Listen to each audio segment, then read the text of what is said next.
ఓం శ్రీ గణేశాయ నమః. శ్రీమాత్రే నమః. శివాయ గురవే నమః. శ్రీకృష్ణ పరబ్రహ్మణే నమః. శ్రీరామాయ నమః. శ్రీ గురుభ్యో నమః. సచ్చిదానందరూపాయ విశ్వోత్పత్యాదిహేతవే తాపత్రయ వినాశాయ శ్రీకృష్ణాయ వయం నమః. నమః శివాభ్యాం నవయౌవనాభ్యాం పరస్పరాశ్లిష్టవపుర్ధరాభ్యాం నగేంద్రకన్యా వృషకేతనాభ్యాం నమో నమః శంకర పార్వతీభ్యాం. హరహర మహాదేవ శంభో శంకర. ప్రియ భగవద్బంధువులారా, మన మోహనవాణి ఛానల్ ద్వారా ఈ వీడియోను వీక్షిస్తూ ఉన్నటువంటి భక్తామ తల్లులకు తండ్రులకు మునుముందుగా నా యొక్క నమస్సుమాంజలి. ఈరోజు క్షేత్రపాలకుడు అంటే ఎవరు, క్షేత్రపాలకుడు ఎవరు అసలు? మామూలుగా క్షేత్రపాలకుడు అంటే ఆ క్షేత్రాన్ని పరిపాలించేవాడు. పరిపాలించడం అంటే రక్షించటం అని కదా అర్థం. ముఖ్యంగా ఏ క్షేత్రాల్లోనైనా ఉండే ఆలయాలకి తప్పకుండా ఒక క్షేత్రపాలకుడు ఉంటాడు. భక్తులు తప్పనిసరిగా ఆ క్షేత్రపాలక స్వామిని దర్శించుకోవడం, ఆ తర్వాతనే ఆ క్షేత్రంలో ఉన్నటువంటి మూల విరాట్ దర్శనం చేసుకోవాలి. ఇది క్షేత్ర నియమం అండి. సాధారణంగా క్షేత్రపాలకుడు అంటే శివుడు అని శైవ ఆగమశాస్త్రం చెబుతోందండి. ఆగమశాస్త్రము అంటే దేవాలయాల్లో జరగవలసిన పూజా కైంకర్యాల గురించి చెప్పే శాస్త్రం. కాబట్టి క్షేత్రపాలకుడు అంటే శివుడు అని శైవ ఆగమం చెబుతుంది.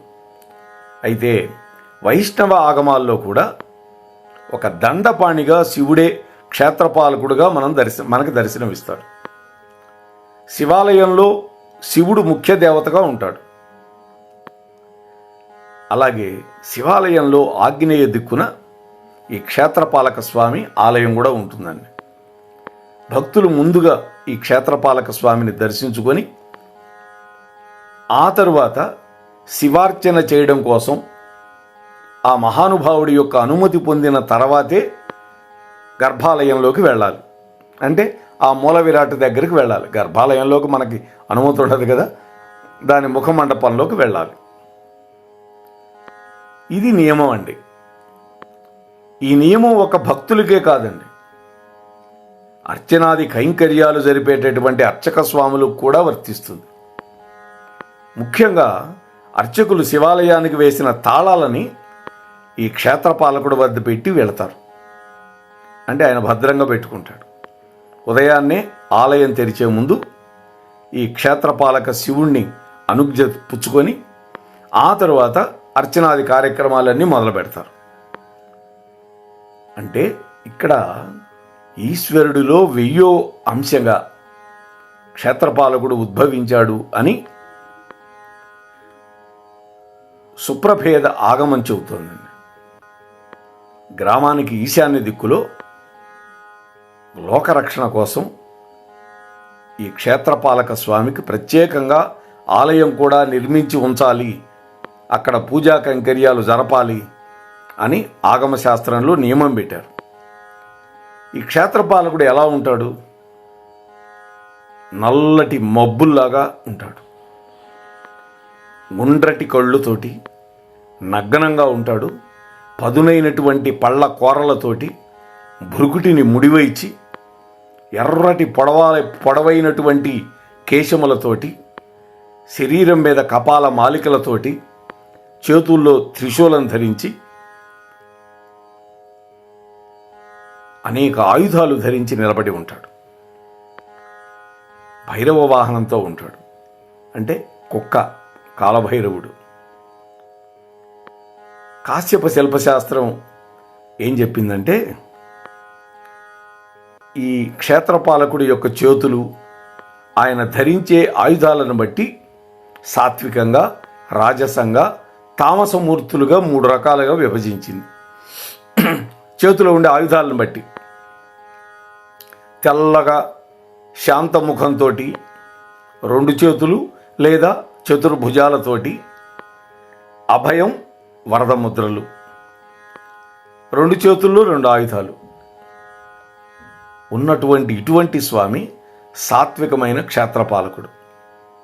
అంటే 4 చేతులు ఉంటాయి కదా, 2 చేతుల్లో, ఒక చేతుల్లో అభయముద్ర, 2వ చేతిలో వరద ముద్ర, మిగతా 2 చేతుల్లో ఆయుధాలు.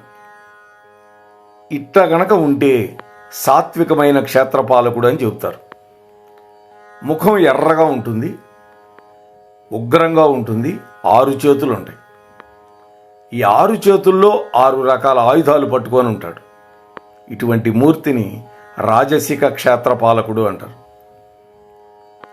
ఇక నల్లగా తీక్షణంగా చూస్తూ 3 కళ్ళతోటి, నాగాభరణాలతోటి, 8 చేతులతోటి ఆయుధాలు ధరించి ఉండేటటువంటి రూపాన్ని తామసిక క్షేత్రపాలకుడు అంటారండి. శ్రీ విద్యార్ణవ తంత్రం ప్రకారం ఈ క్షేత్రపాలకుడు అనల, అగ్నికేశ, కరాళ, ఘంటికారవ, మహాకోప, పిశితాశ, పింగాక్ష, ఊర్ధ్వకేశులు అనేటువంటి 8 మంది కింకరులను కలిగి ఉంటాడు.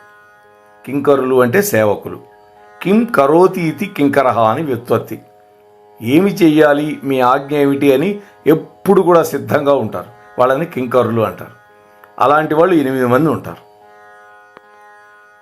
ఈ క్షేత్రపాలకుడు ఆలయానికే కాకుండా ఆ గ్రామానికి ముఖ్యమైనటువంటి దేవుడని అందరూ భావిస్తారు.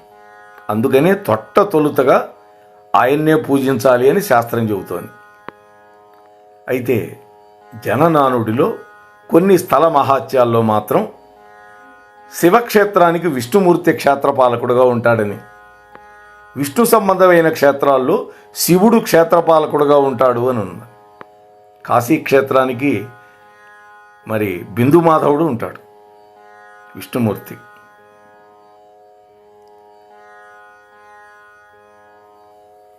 ఉదాహరణకి తిరుమల ఆలయం తీసుకుంటే ఈశాన్య ప్రాంతంలో క్షేత్రపాలక రుద్రశిల కనిపిస్తుంది మనకి.